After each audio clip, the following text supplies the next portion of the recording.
We're living in a time where a single person in the bedroom can create something more engaging than $1 million Netflix show.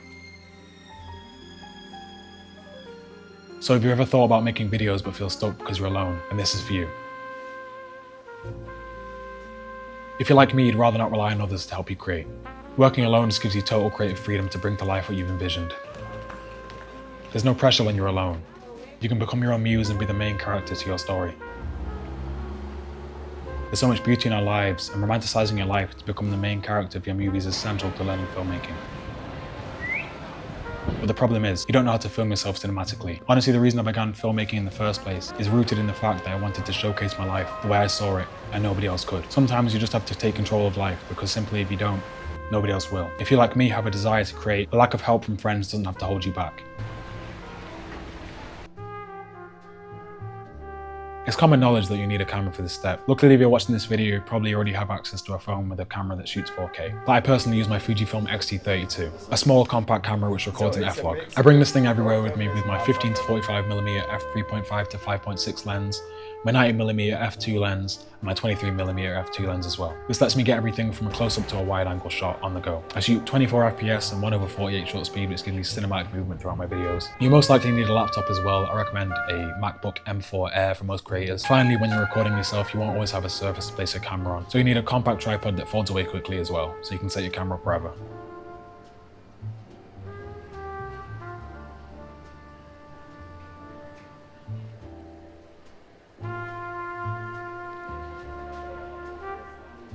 Honestly, you don't need all this. Your phone is good enough to start with, but I just prefer to have my camera so I can tweak the colours in post.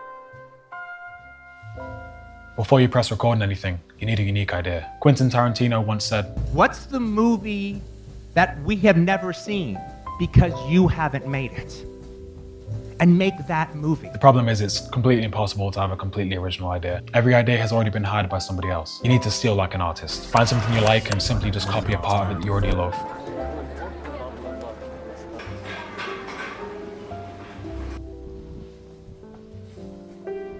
Obviously try not to steal the whole thing entirely, but if you've inputted any part of yourself into the idea, like reworking the script, shooting it in your own style, or even changing the pace, then it's simply just yours. It's okay while you're beginning to copy a shot or roughly steal an idea, because all art was inspired by others. So as you find your style, it's okay to steal.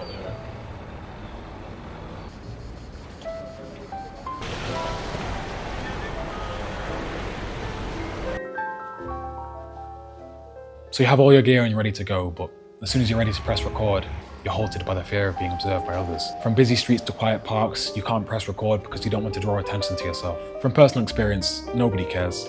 After months of filming in public, the anxiety does slowly start to fade away. I actually prefer to record in busy city streets. Everyone is too preoccupied with their day-to-day lives that they don't have any time to pay you any attention.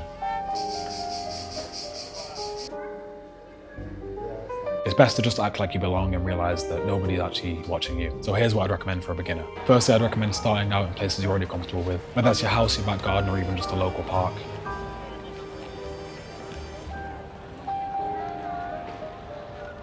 Getting comfortable filming on your own terms when there's nobody watching you really does help, when you're actually eventually faced to film around people.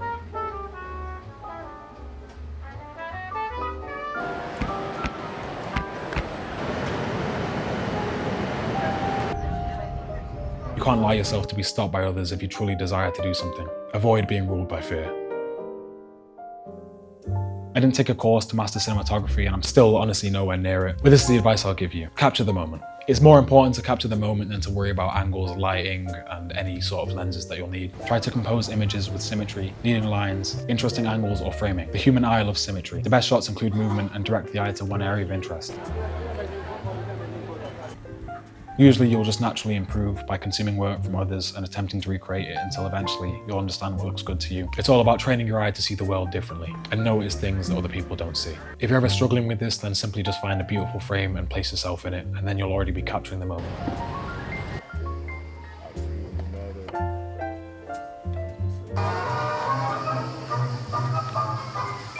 I used to think people were born creative or not, but now I realise that everyone just simply has a vision. Not many people understand what that vision is or how to bring it to life, so you must train your eye to see the vision before you can bring it to life.